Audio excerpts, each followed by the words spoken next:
ద్రోహి ఉత్తమ్కు సొంత శాఖపై ఇంకా పట్టు రానట్టున్నది. ఇంకెప్పుడు జ్ఞానం పెంచుకుంటారో.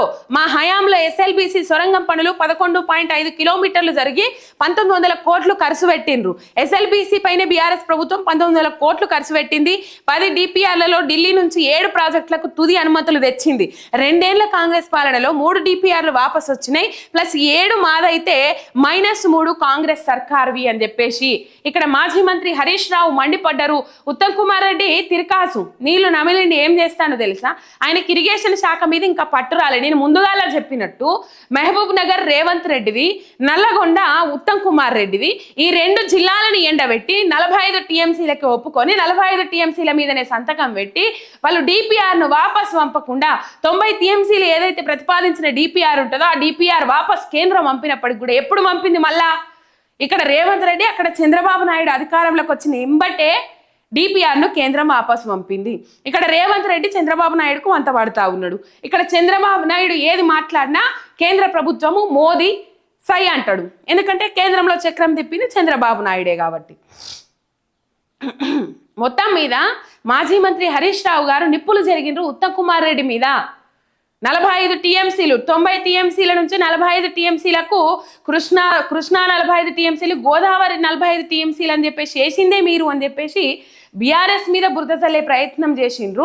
అంతకంటే ముందుగల ప్రెస్ మీట్ పెట్టిరు కదా, ప్రెస్ మీట్లో కూడా నీళ్లు నమిలిండ్రు.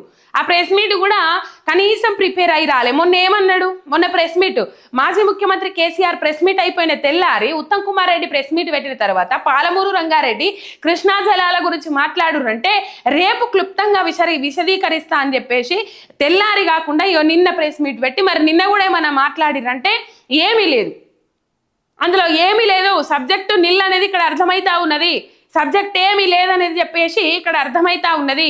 45 టీఎంసీలకే సంతకం పెట్టి పంపించింది ఉత్తమ్ కుమార్ రెడ్డి. అడుగుతుండ్రు కదా మాజీ మంత్రి హరీష్ రావు అడుగుతుండ్రు కదా, దానికి సమాధానం చెప్పురు మీ దగ్గర సమాధానం ఉంటే. 45 టీఎంసీలకు సంతకం పెట్టిండ్రా లేదా? పాలమూరు రంగారెడ్డి నల్లగొండ జిల్లాలను ఎండబెట్టే కుట్ర చేస్తుండ్రా లేదా?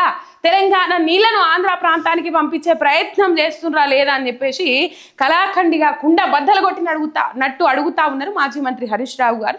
దానికి సమాధానం చెప్పుర్రి. మీరు సమాధానం ఇవ్వగలిగినరా? సమాధానం చెప్పిండ్రా? చెప్పలేరు. దానికి సమాధానం చెప్పలేరు. ఎందుకంటే లేదు కాబట్టి. ఎందుకంటే 45 టీఎంసీలకు సంతకం పెట్టింది ఉత్తమ్ కుమార్ రెడ్డి కాబట్టి.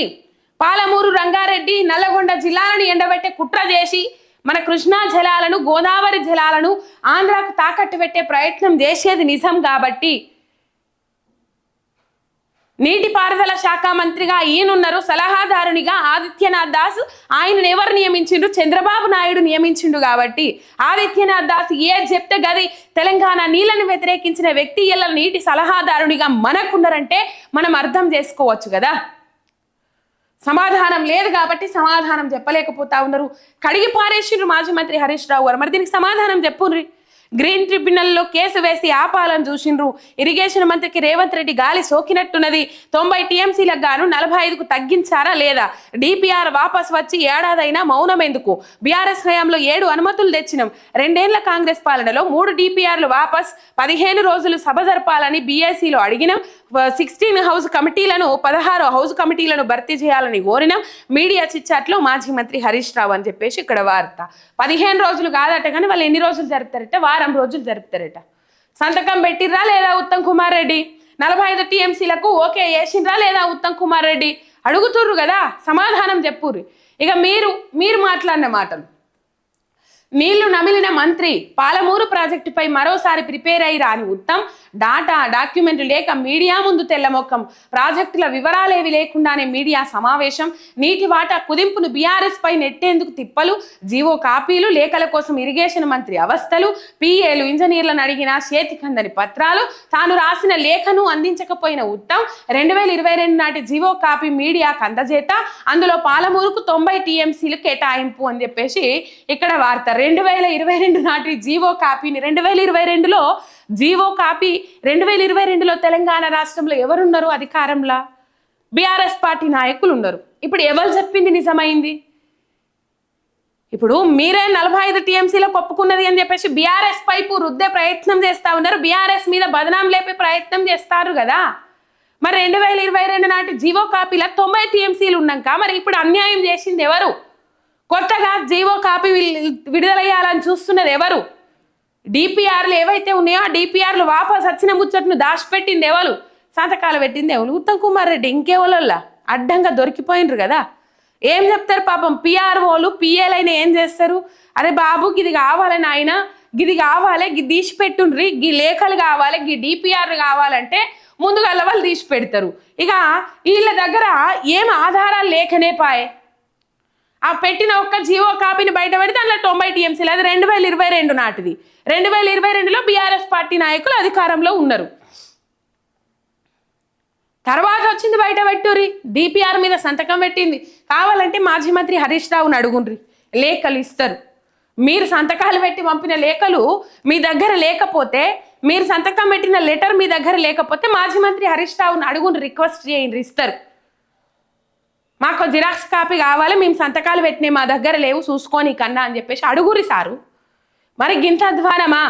తప్పు చేసి కూడా తప్పు తెలంగాణ ప్రాంతానికి చేసుకుంటా కూడా తెలంగాణ నెత్తి మీద కుంపటి పెట్టడానికి ప్రయత్నం చేసుకుంటా కూడా, తెలంగాణ ప్రాంతాన్ని ఎడారి చేయడానికి ప్రయత్నం చేసుకుంటా కూడా ఇన్ని అబద్ధాలు మీకు ఎట్లా ఆడబుద్ధి అవుతుంది సారీ? అలా ఇంత అబద్ధం ఎట్లా మాట్లాడబుద్ధి అవుతుంది మీకు? నీళ్ళు ఇవ్వండి, నిధులు ఇవ్వండి.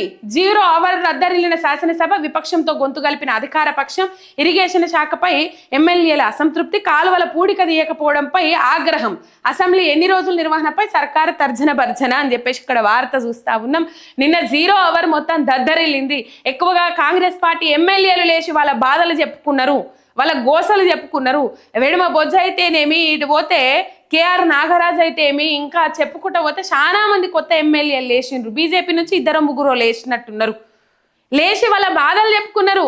అసెంబ్లీ వేదికగా ఇన్ని బాధలు ఉన్నాయి, కోతుల బాధలు ఉన్నాయి, కుక్కల బాధలు ఉన్నాయి, ఇంత గోసున్నది, అసలు పట్టించుకుంటలేరు, నిధులు విడుదలైతే ఒక ఎమ్మెల్యే కాంగ్రెస్ ఎమ్మెల్యే లేచి అయితే అసలు కొన్ని నిధులు మంజూరు చేసిండ్రు, మీరు ఇంకా కొన్ని నిధులు మంజూరు చేసి ఆ ప్రాజెక్టును పూర్తి చేయకపోతే మీరు ఆ ముందుగా ఇచ్చిన 1700 కోట్లు కూడా బూడిదలో వచ్చిన పన్నీరే అవుతాయి అని చెప్పేసి అసెంబ్లీ వేదికగా మాట్లాడుతుర్రంటే కాంగ్రెస్ పార్టీ నాయకుల పాలన మీద కాంగ్రెస్ పార్టీ ఎమ్మెల్యేలు, కాంగ్రెస్ పార్టీ నాయకులే ఏ విధంగా అసంతృప్తితో ఉన్నారనేది మీరు అర్థం చేసుకోవాలి. రైట్. మాజీ మంత్రి హరీష్ రావు గారు ఏం మాట్లాడిండ్రు మనం చూసినాము. ప్రభుత్వ ఉద్యోగుల గురించి నోరిప్పిండ్రు, గలమెత్తిండ్రు. పాపం ప్రభుత్వ ఉద్యోగుల పక్షాన మాట్లాడిండ్రు. తర్వాత రిటైర్డ్ అయిన ఎంప్లాయీల గురించి మాట్లాడిండ్రు, పోలీసులు పడుతున్న అవస్థల గురించి మాట్లాడిండ్రు, సరెండర్ లీవ్ల గురించి మాట్లాడిండ్రు, పెండింగ్లో ఉన్న ఏమంటారు పిఎఫ్లు, టీఏలు, డిఏల గురించి మాట్లాడిండ్రు, జీపీఎఫ్ల గురించి మాట్లాడిండ్రు. పిఆర్సీ పెంచుతామని అన్నారు, పాత పెన్షన్ విధానాన్ని తీసుకొస్తామని అన్నారు. అన్ని హామీలు ఇచ్చారు కాంగ్రెస్ పార్టీ నాయకులు, మేనిఫెస్టోలో పెట్టుకున్నారు. మీరు చూడరు కావాలంటే.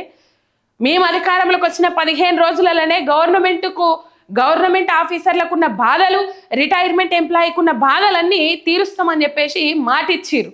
ఆ మాట తప్పిండ్రు. ఇలా ధర్నాలు చేయాల్సిన పరిస్థితి, పెన్షన్ బకాయిలు, పెండింగులు, రిటైర్మెంట్ బెనిఫిట్స్, ఇవన్నిటిని పెండింగ్లో పెట్టుకుంటా రాష్ట్ర సర్కార్ ప్రభుత్వ ఉద్యోగులను కూడా గోసపెడతా ఉన్నది.